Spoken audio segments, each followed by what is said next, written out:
AITA for warning my ex after she called me her hardest chapter at the rehearsal dinner? I'm Jacob, 38, and the strange thing about being divorced is how many people think they know what happened just because they heard the louder version first. Lauren was my wife for years, and I used to know exactly how she liked her coffee, which blanket she'd steal from the couch, and what face she made when she was about to lie, but hoped I loved her too much to notice. For a long time, I did love her too much to notice. Or maybe I noticed and kept explaining it away, because admitting your marriage is being rewritten while you're still inside it is a special kind of humiliating. I didn't marry a villain. It's important to say that, because people always want the simple version after everything goes bad. They want to hear that she was always cruel, or I was always blind, or Grant was always standing in the background with that smug grin of his. But my marriage didn't break in one dramatic scene.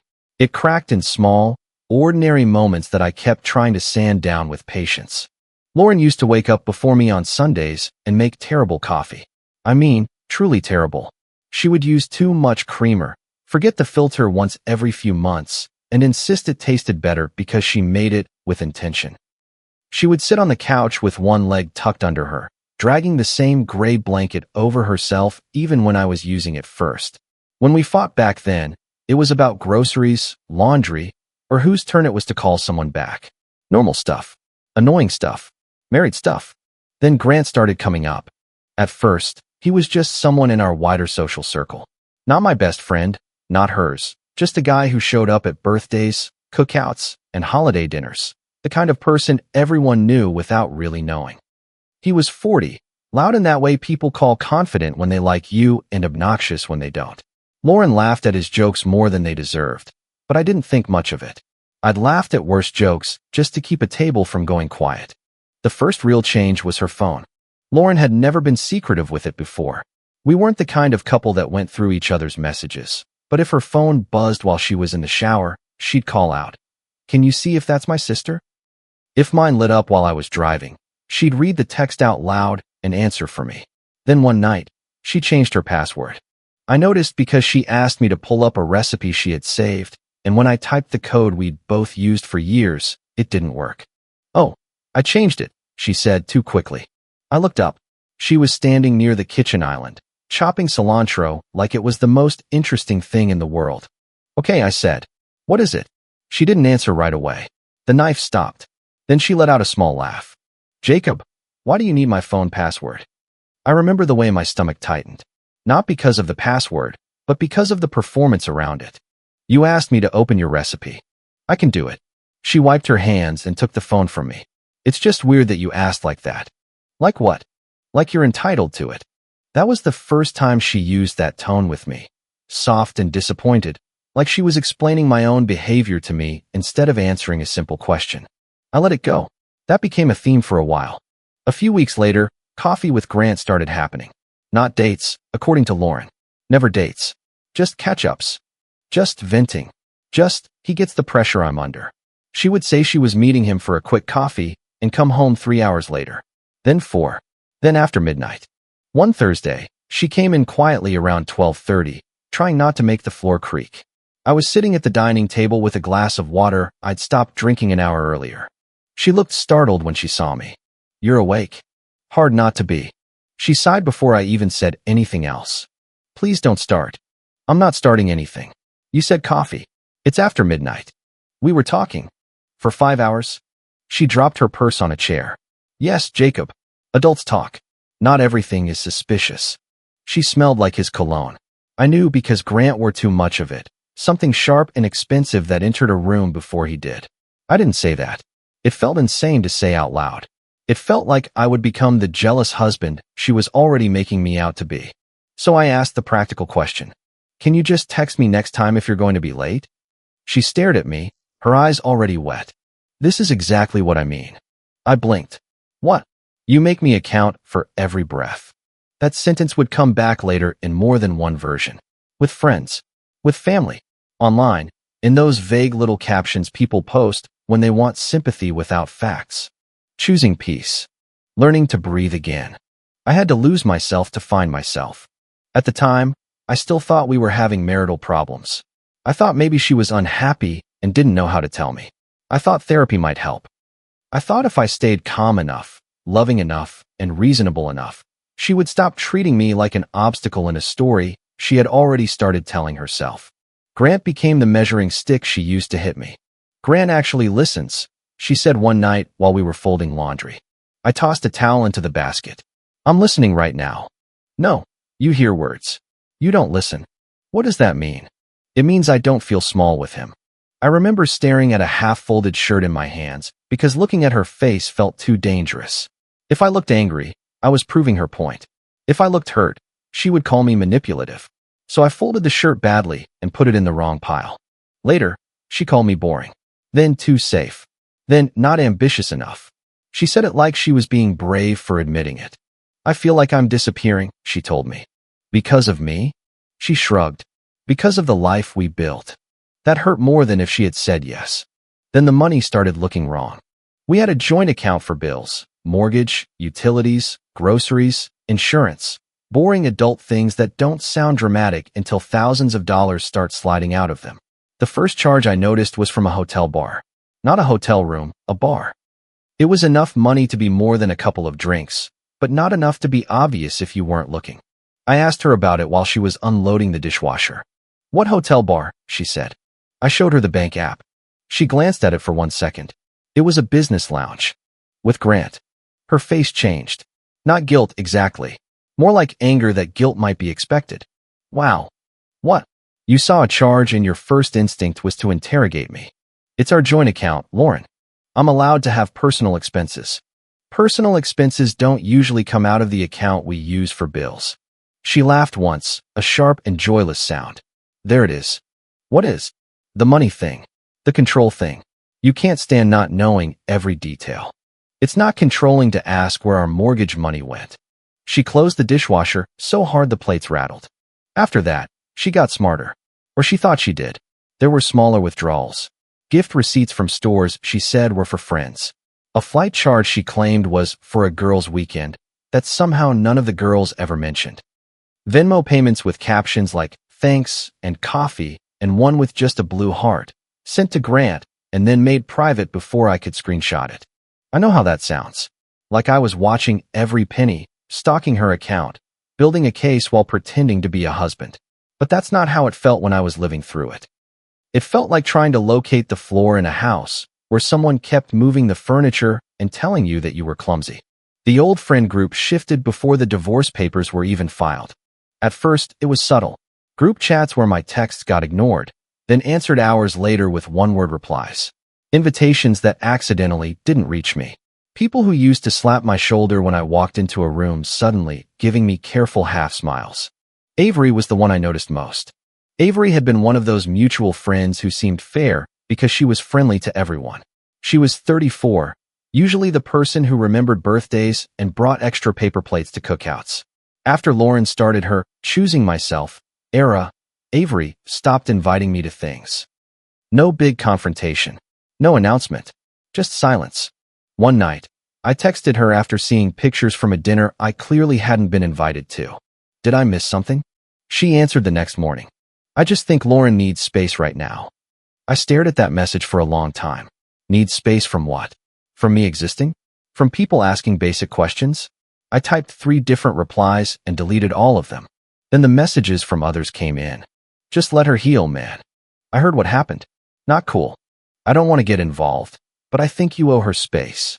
A relative called me on a Sunday afternoon and said, "You never really knew how to love her, did you?" I was standing in the kitchen when he said it, looking at 2 coffee mugs in the sink. One mine, one hers.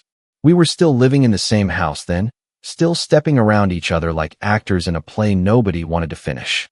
What did she tell you? I asked. He sighed like I had exhausted him. Enough. That was the problem. Enough was never details. Enough was a mood. Enough was Lauren saying, I lost myself, and everybody filling in the blanks with whatever made me look worse. The calmer I stayed, the more guilty I looked. I didn't post long defenses. I didn't call people crying. I didn't send screenshots or ask who knew what. I thought dignity meant silence. Lauren understood that better than anyone. During mediation, she sat across from me with her hands folded and looked wounded even when she was asking for more than she had any reason to expect. I had divorce papers in a manila folder, an attorney email printed behind them, and a headache that felt like it had moved into my bones. Her attorney said something about financial imbalance. Mine objected to the framing. Lauren looked down at the table, blinking slowly, like this was all too painful for her to hear. I wanted to stand up and say, "Tell them about the hotel bar.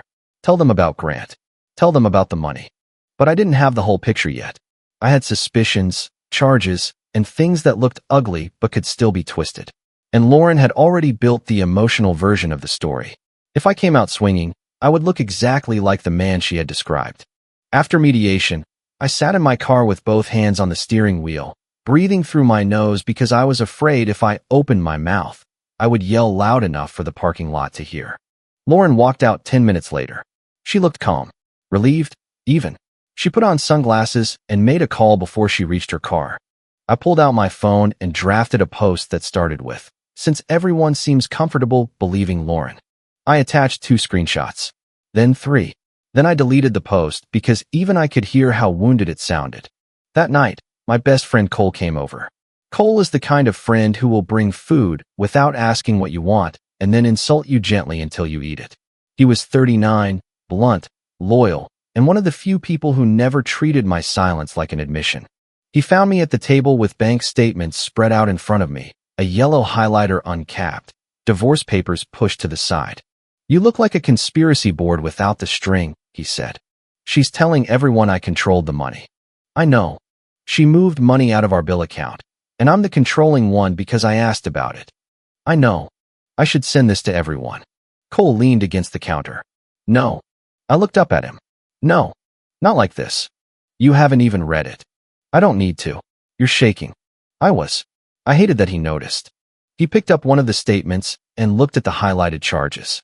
Facts are only powerful when people are ready to stop enjoying the lie. That sounds like something you read on a mug. Maybe. Still true. So I just let her ruin my name? No, he said. You don't hand them your anger and call it evidence. Right now you sound hurt. Later, the facts can speak more clearly than you can. I hated him for being right. The first hard proof came from Lauren's laptop. Before anyone jumps to conclusions, I didn't hack anything. I didn't guess passwords or install anything or do some spy movie nonsense. It was our shared laptop, still sitting on the desk in the room where we kept bills, tax folders, and old chargers neither of us knew what they belonged to. Lauren had used it earlier that day and left herself logged in. I walked by with a basket of laundry just as a notification slid across the corner of the screen. "Grant, don't worry. Once the papers are done, we won't have to hide." I stopped so fast the laundry basket hit my leg. The message disappeared after a few seconds, but it had already done what it needed to do. It took every loose piece of doubt in my head and snapped it into place. Lauren walked in behind me. "What are you doing?" I turned around. "Grant just messaged you." Her eyes went to the laptop, then back to me. "You're reading my messages now?" It popped up on the screen. "You had no right." He said, "Once the papers are done, we won't have to hide." For a moment, she didn't have a line ready. I saw it. The gap between performance and panic. Then her face hardened. "This is exactly why I never felt safe telling you things." I almost laughed. Not because it was funny, but because the alternative was breaking something. That was a message about hiding with another man. It's not what you think. It's exactly what I think. You're proving my point right now. There it was again. Every question became control. Every fact became aggression. Every lie she told became proof that I was unsafe because I had noticed it. That was the first time I stopped asking for honesty and started collecting proof. The shared cloud folder was next. Lauren had forgotten that years of screenshots, receipts, and random downloads still backed up automatically to an account we had both used. I wasn't looking for private photos. I didn't save anything intimate. I want to be clear about that. I searched names, dates, and transaction amounts. Boring words. Useful words. Grant's name came up more than it should have. There were screenshots Lauren had taken of Venmo confirmations and apparently never deleted from the cloud. Zelle transfers. A receipt for a hotel restaurant on the same night she told me she was having coffee. A screenshot of a flight confirmation with Grant's name visible in the corner of an email preview. None of it was one giant smoking gun by itself. Together, it was a timeline. Then I found the larger transfer. It wasn't labeled affair money, obviously. It was a clean, ordinary bank transfer out of the joint account to Lauren's personal account. Then from there, a Zelle payment connected to Grant. The amount made me sit back in my chair. It was not coffee money. I dug through statements, emails, and old messages until the shape of it became clear. Grant had been involved in some failed side investment. Nothing glamorous. Just one of those schemes people talk about too loudly when they think confidence is the same as intelligence. He owed money, and Lauren helped cover it. With our money. Our bill money. The same money she later told people I had used to trap her. I called my attorney the next morning and asked what mattered and what didn't. He told me to save financial records, relevant communications, settlement documents, and anything that directly contradicted claims being made about me. He also told me not to turn my divorce into a public war. Public fights feel good for 6 minutes, he said. Then they become evidence of instability. So I built a folder. At first, it was messy. Screenshots dumped into subfolders. Bank statements with angry file names. Notes typed at 2 a.m. that sounded like a man trying to convince himself he wasn't crazy. Cole saw the first version and said, "Absolutely not." "What?" "This reads like a hostage note with PDFs. I rubbed my hands over my face. "Thanks. I'm serious. You want this to be useful? Make it boring." Boring. Pain is easy to dismiss. Dates are harder. That became the rule. I renamed the folder, the version I stayed quiet about. Inside, I made a timeline. Date, event, evidence. No insults. No name calling. No theories I couldn't support. No private, intimate material. No threats. I removed every sentence that sounded like revenge and kept the ones that answered a lie. March 4th. Lauren said she was at coffee with Grant. Joint account charged at hotel bar after 11 p.m. April 12th. Grant text preview on shared laptop. Once the papers are done, we won't have to hide. April 18th. Joint account transfer to Lauren's personal account. Matching Zelle transfer tied to Grant. May 2nd. Lauren emailed to friends and relatives claiming I was ruining her financially. May 9th. Attorney email confirming I agreed to keep paying shared bills through the separation period. June 1st. Settlement paperwork showing Lauren received more than the version she told people. Then there was the voicemail. Lauren left it after an argument about Grant. I hadn't answered because I was in no shape to talk. The message was 3 minutes long, messy and emotional, her voice cracking between anger and panic. The line that mattered was near the end. If people knew what actually happened, I'd lose everyone. She also said she had told Grant not to post anything until the divorce was finalized. She said I was making everything harder than it needed to be by asking questions. She said I was forcing her to protect herself. Protect herself from what? The truth, apparently. I transcribed the voicemail and saved the audio.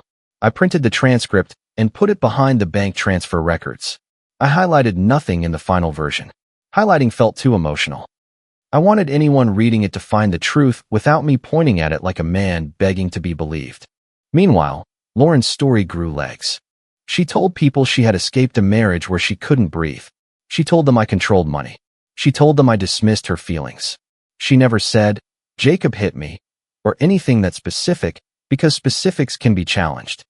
She stayed in that foggy middle area where people could imagine whatever villain they needed me to be. I learned there are few things more effective than vague suffering told by someone attractive, tearful, and socially fluent. People wanted to be good friends to a wounded woman. That made sense. I understood the instinct. But being a good friend to her apparently meant making me the monster without asking me a single question. One night, after the settlement was done, I found the long email she had sent to friends and family. Someone forwarded it to me months later with the subject line, "You should probably know." Lauren wrote that I was trying to punish her financially, that I had always used stability as a leash, that leaving me was the first brave thing she had done in years. I read it at my kitchen table, the same table where I had once watched her decorate cupcakes for Avery's birthday. I had attorney emails proving I had agreed to terms I didn't have to agree to just to end the marriage cleanly. I had mortgage paperwork showing I kept paying bills after she moved out. I had the settlement paperwork showing she received more than the poor, trapped wife version suggested. And still, I did nothing publicly. I wanted to. God, I wanted to.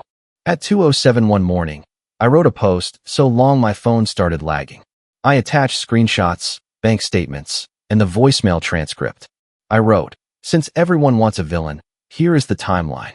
My thumb hovered over the button. Then I heard Cole's voice in my head. You don't need to swing at a lie. You need to pin it down. I deleted the draft. Not because Lauren deserved protection. Because I deserved credibility. The divorce ended.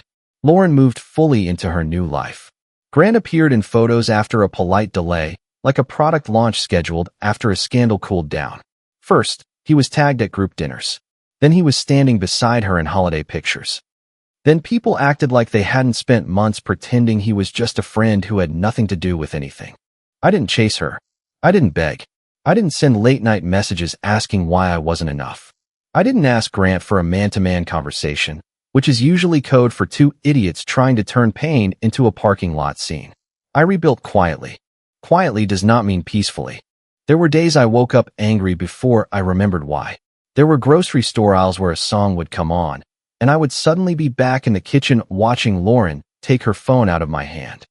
There were dinners where someone mentioned a mutual friend, and I would have to decide whether to ask if Lauren had been there too.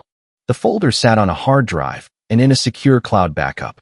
I kept a printed envelope with the key pages, the timeline, bank records, attorney emails, settlement summary, text screenshots, and the voicemail transcript. Not because I wanted to use it every day, but because I refused to be unarmed if she kept using my name as material. My rule was simple. I would not expose Lauren for leaving me. I would not punish her for loving someone else, even if the timeline was uglier than she admitted. But if she kept damaging my name to protect hers, I would answer. For almost 3 years, I didn't. I heard things now and then. A friend of a friend told me Lauren had described her marriage as a cage. Someone else said she referred to that period as her survivor era, which made me laugh in the kind of way that scares you because it doesn't feel like laughter. Once, at a funeral lunch, an old acquaintance squeezed my shoulder and said, "Hope you're doing better, man," with the careful tone people use when they think you've done something they're too polite to mention. I said, "I am." He nodded too much and walked away. That was how it went. No big fights. Just small social bruises from a story I had never been allowed to answer. Then the rehearsal dinner invitation came. It was for someone from the old circle, not a best friend, but close enough that skipping would look like hiding. Cole was invited too. So were Avery and several people who had known Lauren and me back when we were still a we. I knew there was a chance Lauren would be there. I knew there was a chance Grant would be with her. I also knew I was tired of planning my life around rooms she might enter. Cole called the afternoon of the dinner. "You going?" he asked. "Yeah." "You sure?" "No. Honest." "Good start." I was standing by the dresser, looking at the plain envelope on top of it. "I'm bringing the folder." There was a pause. "Bring the folder," Cole said. "Don't bring your temper." "That your whole pep talk?" "Pretty much." "Beautiful. You good?" I looked at the envelope again. "I'll be fine." That wasn't the question. "No," I said, "but I'll be controlled." Good enough. The rehearsal dinner was exactly the kind of event where old lies thrive. Dim lighting, folded napkins, name cards, half-empty wine glasses, and people hugging with one arm while holding drinks in the other. Everyone was dressed just a little nicer than they acted. The room had a long table near the center with small candles and flowers arranged in low glass bowls. It smelled like garlic, perfume, and expensive bread. I arrived early enough that I could choose my reactions before anyone demanded them from me. Cole found me near the bar. "You good?" he asked again. "You need a new line. You need a less dramatic ex-wife. We all make do." I almost smiled. Avery was there, standing near the seating chart with 2 other people I recognized. She saw me and lifted her hand in an awkward wave. I nodded back. She looked like she wanted to come over, then didn't. That was fine. I had no interest in forcing warmth out of people who had treated me like a roomer. For the first hour, it was manageable. There were appetizers. There was polite conversation. Someone asked how I'd been, and I said, "Good," because nobody asking that question in a room full of old history wants the complete answer. Then Lauren walked in with Grant. I felt the room notice her before I turned around. That used to happen when we were married, too. Lauren had a way of entering a space like she had already been missed.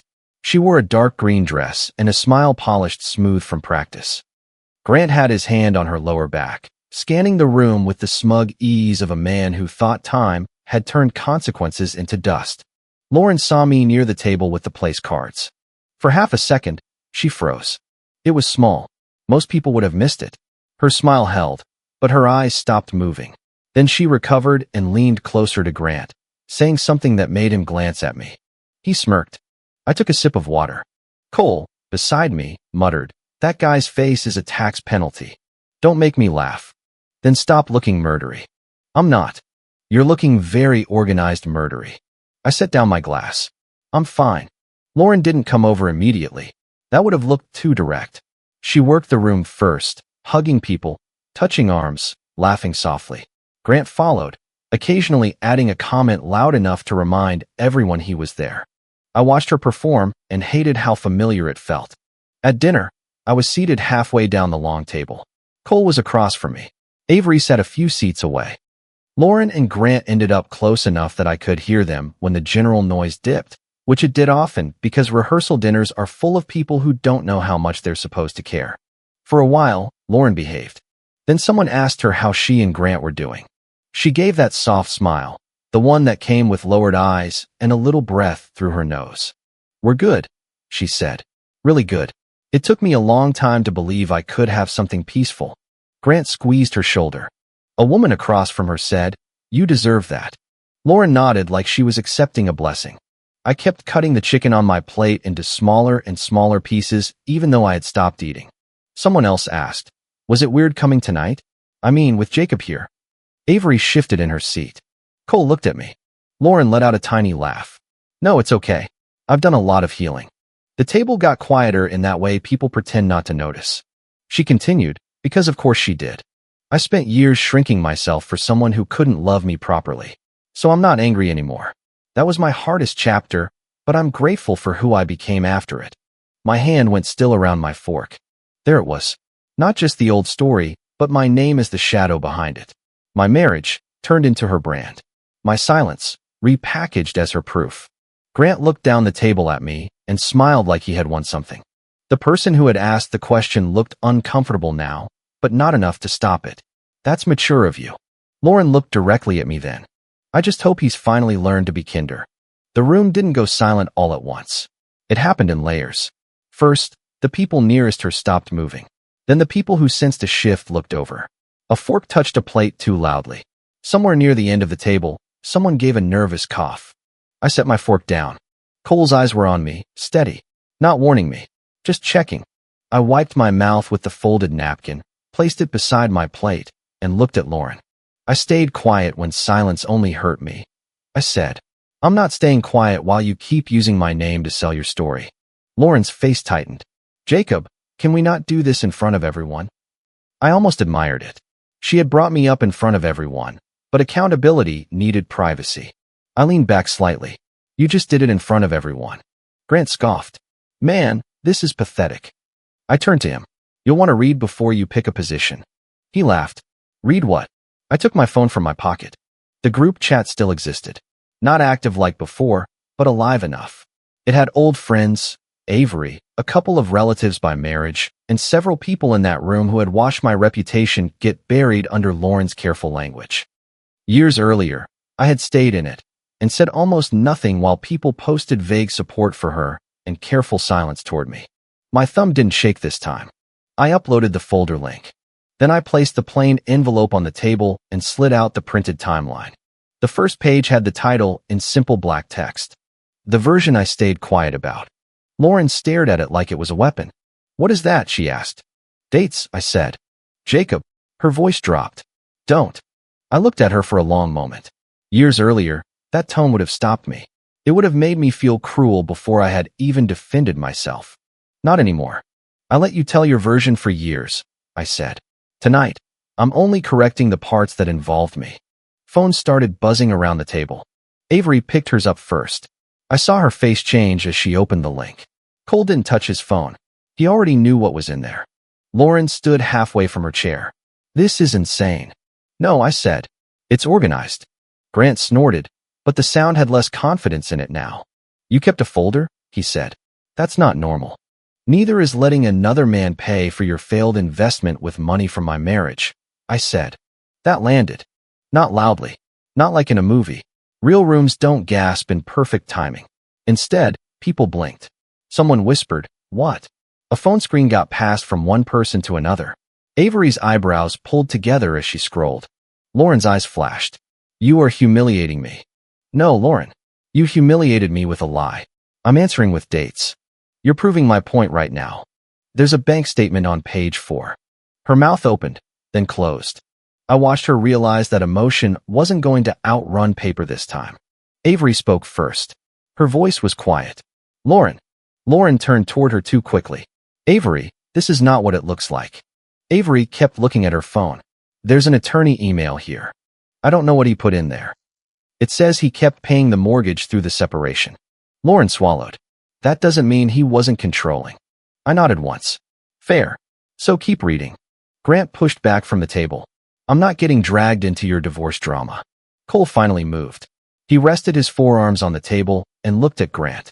Which part is fake? Grant looked at him. What? Which part is fake? Cole repeated. The hotel charge? The text? The transfer? The voicemail? Pick one. Grant's jaw flexed. Man, I don't owe you anything. No, Cole said. But you apparently owed someone enough that Lauren used joint money to help you. A few people looked from Grant to Lauren. Grant's smugness thinned into irritation. That's not how it happened. I said, then say how it happened. He looked at Lauren. That was answer enough. Lauren started crying then. Not loud. Not dramatic. Just tears filling her eyes as she pressed her fingers under them, trying not to mess up her makeup. A few years ago, that would have shifted the room instantly. Someone would have gone to her. Someone would have said my name like a warning. This time, nobody moved right away. That was the first real consequence she felt. Not hatred. Hesitation. She looked around, searching for the old reflex, the automatic comfort. But people were reading. The timeline was doing what I had built it to do. It wasn't screaming. It wasn't insulting her. It was simply removing places for the lie to hide. Avery set her phone down slowly. You let us blame him for years? She asked. Lauren's face crumpled with anger more than shame. I was in pain. So was he. Avery's voice stayed quiet, but it carried. And you knew why. You don't understand what it was like. Avery shook her head. I understand that I asked him to give you space because you told me he was hurting you financially. But he was paying the bills. Lauren looked at me. You gave them selective information. I gave them the parts that answer what you said about me. You included private things. No intimate photos. No unrelated messages. No insults. Just records, dates, and your own words. Her eyes sharpened. My voicemail. I held her gaze. The one where you said if people knew what actually happened, you'd lose everyone? Yes. The table went still again. Someone near the center opened the transcript. I could tell from the way their eyes moved. Slowly, then back up to Lauren. Grant stood. This is messed up. Cole leaned back. Great rebuttal. I almost smiled again, but I didn't. This wasn't fun. I was a little surprised by that. I had imagined, in my angriest moments, that exposing the truth would feel like winning. It didn't. It felt like setting down a heavy object I'd carried for too long and realizing my hand still hurt. Lauren pushed her chair back fully. Jacob, outside. Now. The old version of me would have gone. Not because she deserved it, but because I was trained by years of marriage to keep her emotions from spilling where other people could see. I stayed seated. No. Her expression shifted. No. I'm not having a private conversation, so you can turn this into another version later. Her voice lowered. Please. That was new. Or old, maybe. The voice she used when she wanted the husband back, not as a person, but as a cleanup crew. I stood slowly, not because she told me to, but because I was done sitting in the middle of it. I'm going to say this once, I told her. Stop using my name in false stories. Don't contact me privately. And if you drag me into another lie, the timeline follows the lie. She looked wounded, which I expected.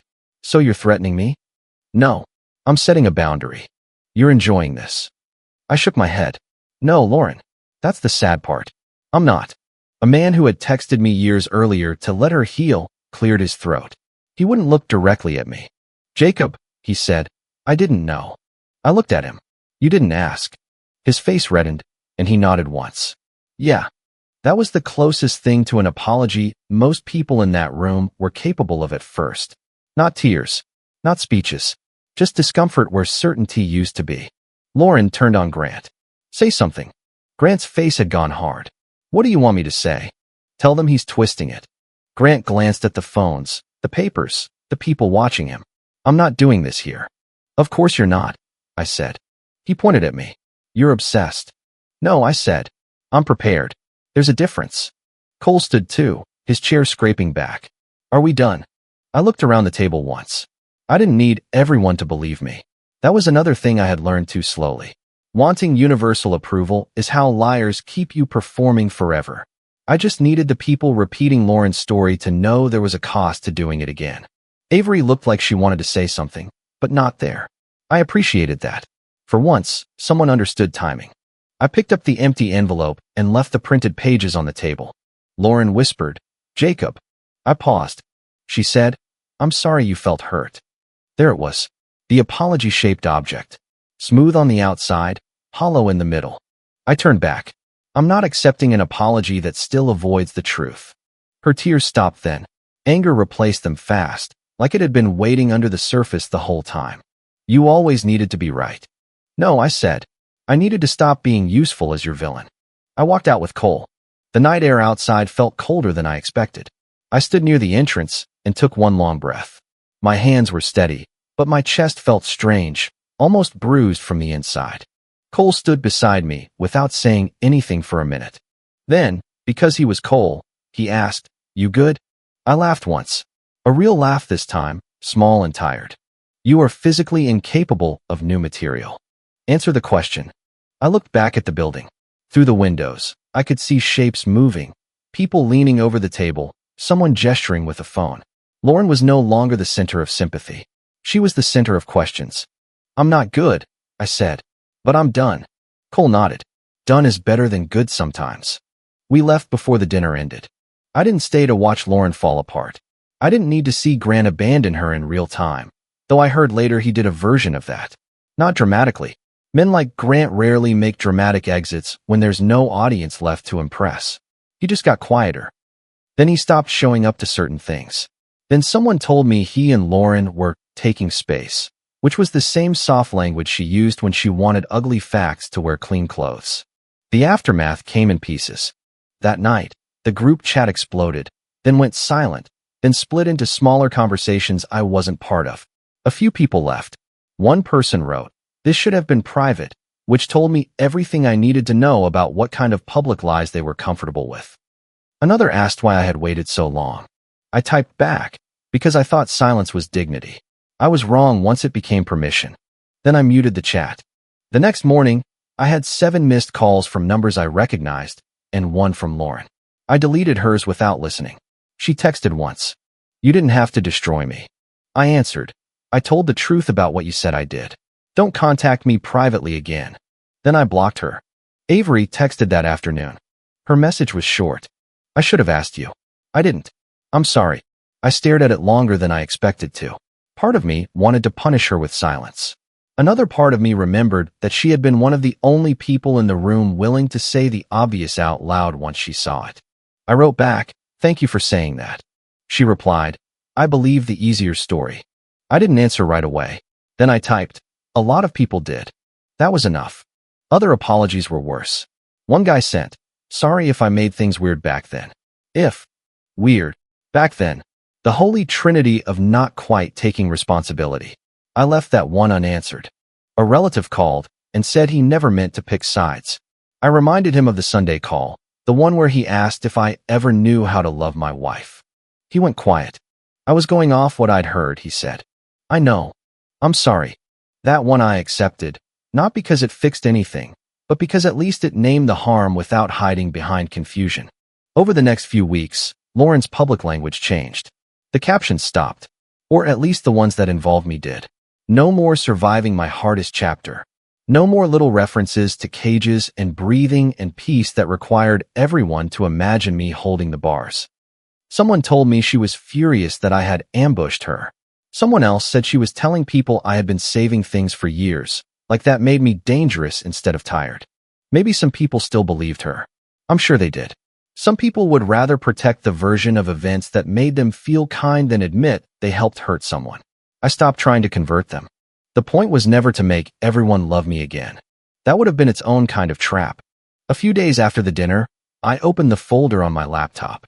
The version I stayed quiet about sat there, neat and cold, every page doing exactly what I had needed it to do. I removed the shortcut from my phone's home screen. I kept the folder backed up because boundaries without memory are just requests. But I didn't want to see it every day anymore. For years, Lauren had turned our marriage into a stage where she got to play the survivor and I got cast as the man she overcame. She used my silence as lighting. She used my restraint as proof. She used people's discomfort with asking hard questions as a shield. At that rehearsal dinner, I didn't scream. I didn't beg anyone to choose me. I didn't throw a punch or make a scene bigger than the one she had already started. I just answered the lie in the room where it was repeated. That was enough. I didn't get my marriage back that night. I got my name back. And somehow, that felt better. If you liked it, don't forget to leave a comment and support the channel by subscribing. See you in the upcoming stories.